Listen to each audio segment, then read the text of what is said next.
Students, welcome back to my YouTube channel Physioflex. I am doctor Ayesha. आज का हमारा topic है अल्ट्रावायलेट रेडिएशंस, जो हम पहले से पढ़ रहे थे। उसमें आज हम देखेंगे फिजियोलॉजिकल इफेक्ट्स।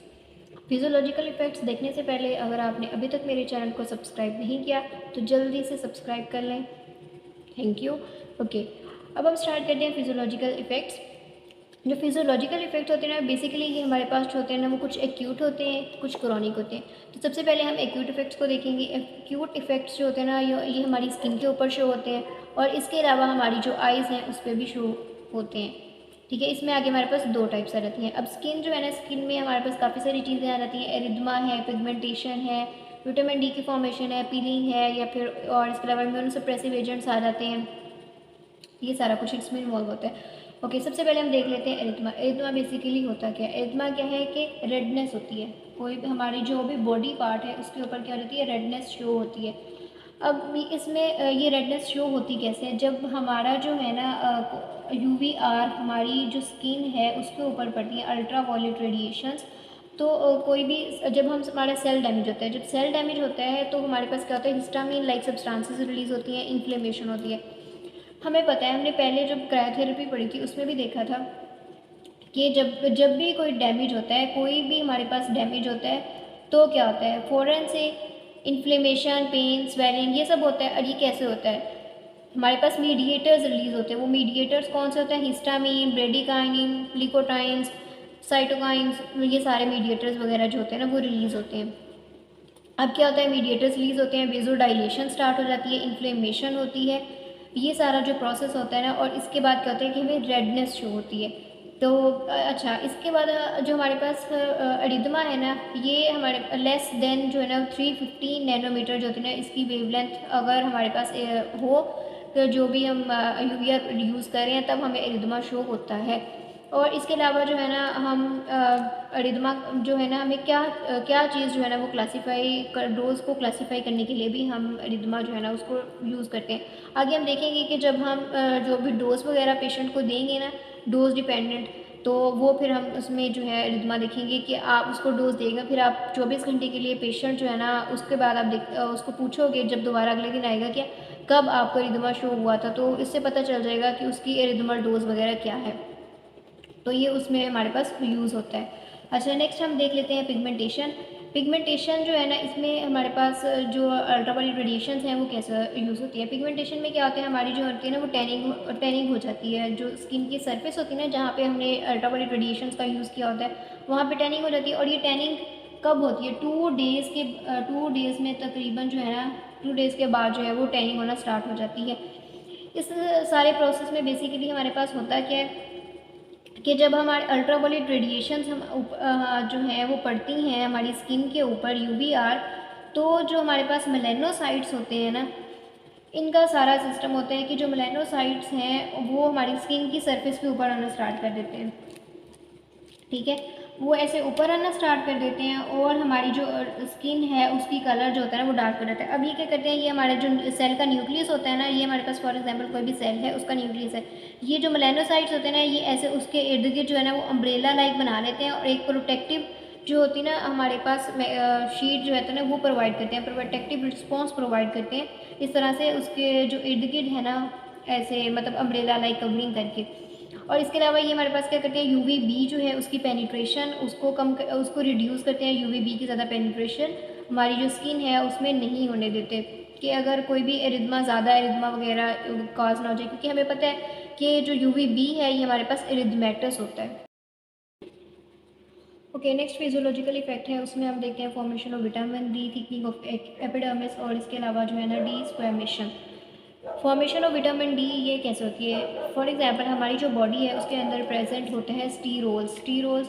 जब हमारी जो रेज हैं, स्टीरोल बॉडी के स्किन की लेयर में प्रेजेंट है। ठीक है, जब स्किन उसके UVR की हमारे पास रेज पड़ती हैं तो क्या होता है कि जो हमारे पास 7D हाइड्रोक्सी कोलेस्ट्रोल है ये कन्वर्ट हो जाता है विटामिन डी में। तो इस तरह से जो हमारे पास इसका जो फिजियोलॉजिकल इफेक्ट है कि ये जो UVR अल्ट्रावायलेट रेडिएशंस हैं ये हमारे पास विटामिन डी की प्रोडक्शन में भी रोल प्ले करती हैं। ये जो विटामिन डी है ना, ये बहुत ज़रूरी होता है कैल्शियम की एब्जॉर्प्शन के लिए। ये किस लिए ज़रूरी होता है? कैल्शियम की एब्जॉर्प्शन के लिए। हमें पता है कुछ ऐसी डिजीज़ होती है ना जिसमें हमारे पास क्या होती है, विटामिन डी की कमी हो जाती है। फॉर एग्जांपल रिकेट्स है, ऑस्ट्रिया मलेशिया है, इनमें क्या होता है कि विटामिन डी की जब कमी हो जाती है तो वो कैल्शियम जो है ना उसकी एब्जॉर्प्शन नहीं होती। जब कैल्शियम की एब्जॉर्प्शन नहीं होती तो हमारी जो बोन्स हैं उनकी वीकनिंग स्टार्ट हो जाती है, हमारे जो टीथ हैं वो वीक हो जाते हैं।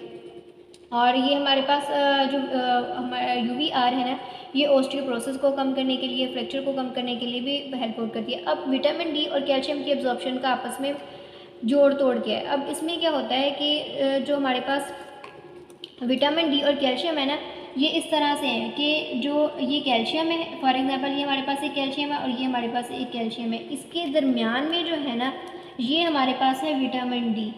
जिस तरह से दो ईंटें हैं उनके दरमियान में हम सीमेंट लगाते हैं ना और उसको आपस में जोड़ के रखते हैं, तो ये जो विटामिन डी है ना ये बेसिकली जो है ना हमारी ईंट ही है, वो सीमेंट ही है। कैल्शियम जो है वो हमारी ईंटें हैं, कैल्शियम हमारी क्या है, ये ईंटें हैं, और जो इसके बीच में है विटामिन डी ये हमारा सीमेंट है। तो बेसिकली ये जो हमारी बोन्स हैं इनको आपस में इस तरह से ना जोड़ के रखने का काम करता है जो विटामिन डी है। तो जब हम विटामिन डी ही नहीं देंगे तो कैल्शियम के जो मॉलिक्यूल्स होंगे वो आपस में ऐसे जुड़ेंगे ही नहीं। जब वो उनकी जो हमारे पास अच्छे से वो जुड़ेंगे नहीं तो हमारे पास क्या होगी, उनकी वीकनिंग हो जाएगी, हमारी जो बोन्स हैं वो वीक होंगी और पैथोलॉजीज कॉज होंगी। तो जो UVR है जो विटामिन डी की प्रोडक्शन करके हमें हमारी जो बोन की वीकनेस है और जो हमारी टीथ की वीकनेस है उससे बचाता है। ओके, नेक्स्ट हमारे पास आ जाती है थिकनिंग ऑफ एपिडर्मिस। एपिडर्मिस जो है उसकी थिकनिंग में भी अल्ट्रावायलेट रेडिएशंस होती है ना वो रोल प्ले करती है। किस तरह से क्या होता है कि जब हमारी बेजल लेयर होती है ना उसकी एपिडर्मिस उसकी एक्टिविटी जो होती है ना वो ज़्यादा हो जाती है तो हमारी जो एपिडर्मिस है ना उसकी थिकनिंग हो जाती है। ख़ास तौर पे जो हमारे पास स्ट्रेटम कॉर्नियम की लेयर होती है, स्ट्रेटम कॉर्नियम जो सबसे आउटर मोस्ट लेयर होती है ना उसकी थिकनिंग हो जाती है। यहाँ पे आप डायग्राम में देख लीजिएगा कि हमारी जो स्किन है उसकी कौन कौन सी लेयर्स होती हैं। यहाँ पे मैं अभी ड्रॉ नहीं कर रही, ठीक है। तो जो स्ट्रेटम कॉर्नियम है ना खास तौर पे इसकी जो हमारे पास है ना थिकनिंग हो जाती है और ये जो होती है ना ये 3 टाइम्स ज़्यादा हो जाती है एज़ कम्पेयर टू जो हमारी नॉर्मल लेयर होती है उससे। अब होता क्या है कि इस सारे मामले में जो होती है ना डीस्क्वेमेशन होती है इसमें कि फॉर एग्जांपल हमारी जो है ना ऐसे लेयर बहुत ज़्यादा थिक हुई थी, ठीक है। अब ये जो है ना ऐसे वो जो है ना उसकी पीलिंग ऑफ स्टार्ट होगी। डीस्क्वेमेशन बेसिकली हमारे पास क्या होता है, पील ऑफ का प्रोसेस होता है कि जिसमें हमारी जो स्किन होती है ना वो पील ऑफ स्टार्ट होने लग जाती है और ये हमारी क्या है एक नॉर्मल स्किन नीचे से निकल आती है, ठीक है। और इसकी वजह से जो हमारे पास होती है ना UV रेजिस्टेंस जो होती है ना स्किन को जब जाहिर बात है जब हमारे पास स्किन हमारी बहुत थिक हुई होगी एपिडर्मिस की लेयर तो अल्ट्रावायलेट रेडिएशंस की पेनिट्रेशन में भी मुश्किल होगी। इतनी ज़्यादा थिक लेयर से गुजरना और बिल्कुल एक नॉर्मल लेयर से गुजरना डिफरेंस तो है ना। तो अब जब डीस्क्वेमेशन होगी तो ये जो अल्ट्रावायलेट रेडिएशंस की जो पेनिट्रेशन है वो भी ईजी हो जाएगी, नॉर्मल लेयर से गुजरना उनके लिए आसान होगा। तो ये जो है ना हमारे पास ये पील ऑफ करने का भी काम करती है हमारी जो अल्ट्रावायलेट रेडिएशंस होती हैं। ओके, फिजियोलॉजिकल इफेक्ट्स में नेक्स्ट हमारे पास आ जाते हैं इम्यूनोसप्रेसिव इफेक्ट के। जो हमारे पास अल्ट्रावायलेट रेडिएशंस हैं वो इम्यूनोसप्रेसिव इफेक्ट भी शो करती हैं। हमें पता है कि हमारी जो बॉडी है उसमें लैंगरहैंस सेल्स प्रेजेंट होते हैं। अब लैंगरहैंस सेल्स जो होते हैं ना वो बेसिकली करते क्या हैं, लैंगरहैंस सेल्स जो हैं वो हमारे पास प्रोटेक्टिव फंक्शन जो होते हैं ना वो परफॉर्म करते हैं। इन्होंने करना क्या होता है, इन्होंने जाके जो है वो T सेल्स जो है उनको प्रोलिफरेट कराना होता है उनकी जो है और उसके बाद क्या होती है एंटीबॉडीज़ बनती हैं और इम्यूनिटी जो होती है ना वो हमारी इन दी एंड हमारी जो इम्यूनिटी है ना उसको स्ट्रॉन्ग करते हैं। ये तो इनका नॉर्मल प्रोसेस होता है जो ये करते हैं, ठीक है। लेकिन जब हम यूज़ करते हैं अल्ट्रावायलेट रेडिएशंस भी ख़ासतौर पे UVB तो वो क्या करती हैं जो हमारे जो लैंगरहैंस सेल्स होते हैं ना उसको डिस्ट्रॉय कर देती हैं। UVB क्या करती हैं हमारे इन सेल्स को क्या कर देती हैं, डिस्ट्रॉय कर देती हैं, ख़राब कर देती हैं, ख़त्म कर देती हैं। उससे क्या होता है जब हमारे जो ये सेल्स जो होते हैं ना ये क्या उनका काम क्या होता है, इनका T सेल्स जो होती है ना उनकी प्रोलिफरेशन कराना होता है। तो ये T सेल्स को क्या कर देते हैं, सप्रेस कर देते हैं।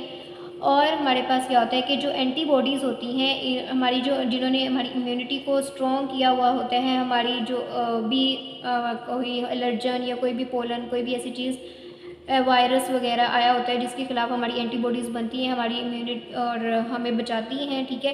अब क्या होती है कि जो एंटीबॉडीज़ होती हैं ना वो कम हो जाती हैं, ठीक है। अब इस तरह से क्या होता है हमारा जो इम्यून सिस्टम होता है ना इन दी एंड हमारा इम्यून सिस्टम क्या होता है, वीक हो जाता है।